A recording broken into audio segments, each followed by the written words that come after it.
प्रभु यीशु मसीह के मधुर और मीठे नाम में आज दिनांक 16 जुलाई दिन रविवार को हम आप सब श्रोताओं का हार्दिक स्वागत करते हैं। आज के दिन के लिए वचन लिया गया यशायाह नबी की पुस्तक उसका 59 अध्याय 19 पद। वचन कहता है, तब पश्चिम की ओर लोग यहोवा के नाम का और पूर्व की ओर उसकी महिमा का भय मानेंगे, क्योंकि जब शत्रु महानद की नाई चढ़ाई करेंगे तब यहोवा का आत्मा उसके विरुद्ध झंडा खड़ा करेगा। प्रियो, चूंकि शैतान सीधे युद्ध नहीं कर सकता, इसलिए वह हमारे मन को युद्ध क्षेत्र बना देता है। वह अशुद्ध विचार और अश्लीलता स्वप्न में लाएगा। जो लोग इसका विरोध करने में सक्षम नहीं है वे उन विचारों में डूबे रहेंगे और अपना जीवन बर्बाद कर लेते हैं। इस लड़ाई को जीतने के लिए हमें परमेश्वर की आत्मा को अपने युद्ध हथियार के रूप में स्वीकार करना चाहिए। यह रात के समय है जो शैतान हमारे विचारों के क्षेत्रों में घुसता है और स्वप्न के माध्यम से बुरी बातें, बुरी वासनाओं के बीज हमारे अंदर बोता है, और वो चाहता है कि हम इन सब चीज़ों में लगे रहें। वो जंगली पौधों के बीज के रूप में उगते हैं, इसलिए वह भय, परेशानी, संदेह और कपकपी से प्रभावित होकर रात में डर के जग भी जाते हैं। इसलिए महत्वपूर्ण है कि हम विशेष रूप से रात के समय में अपने विचारों को सुरक्षित रखें। यह महत्वपूर्ण है कि आप प्रत्येक विचार को मसीह की आज्ञाकारिता के अंतर्गत में ले आएं।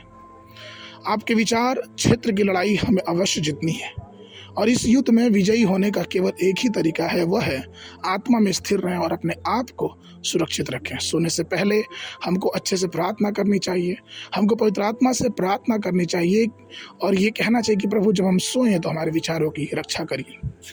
रोमियो की पत्री 8 के 26 वचन कहता है, इसी प्रकार आत्मा भी हमारी कमजोरियों में सहायता करता है, क्योंकि हम नहीं जानते कि हमें किस के लिए प्रार्थना करनी चाहिए, परंतु आत्मा आप ही ऐसी कराही के द्वारा जो बयां से बाहर है हमारे लिए विनती करता है। प्रियो, अपने शरीर की ताकत से कभी भी आध्यात्मिक लड़ाई नहीं जीत सकते।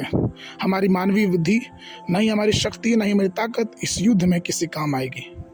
उन दिनों में मूसा ने भी सोचा कि मैं अपनी ताकत और अपनी शक्ति से इस्राएल के लोगों को गुलामी से छुड़ा लूंगा, और यहाँ तक कि उसने एक मिस्री को मार के बालू में गाड़ भी दिया, लेकिन वो ऐसा नहीं कर पाया।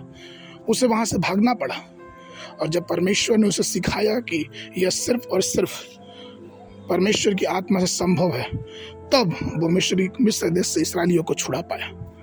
पुराने नियम के समय में प्रियो, जब पवित्र आत्मा सामान्य मनुष्य पर उतरता था तो वो हर प्रकार के युद्ध और हर प्रकार की चीज़ों पे जयवंत पाते थे। उसी प्रकार से आज भी जब पवित्र आत्मा हमारे और आपके जीवन में सामर्थ्य के रूप में उतरेगा तो हम अंधकार की शक्तियों पे युद्ध करके और विजयी साबित होंगे, और परमेश्वर हमें अपने अनुग्रह में रखेगा।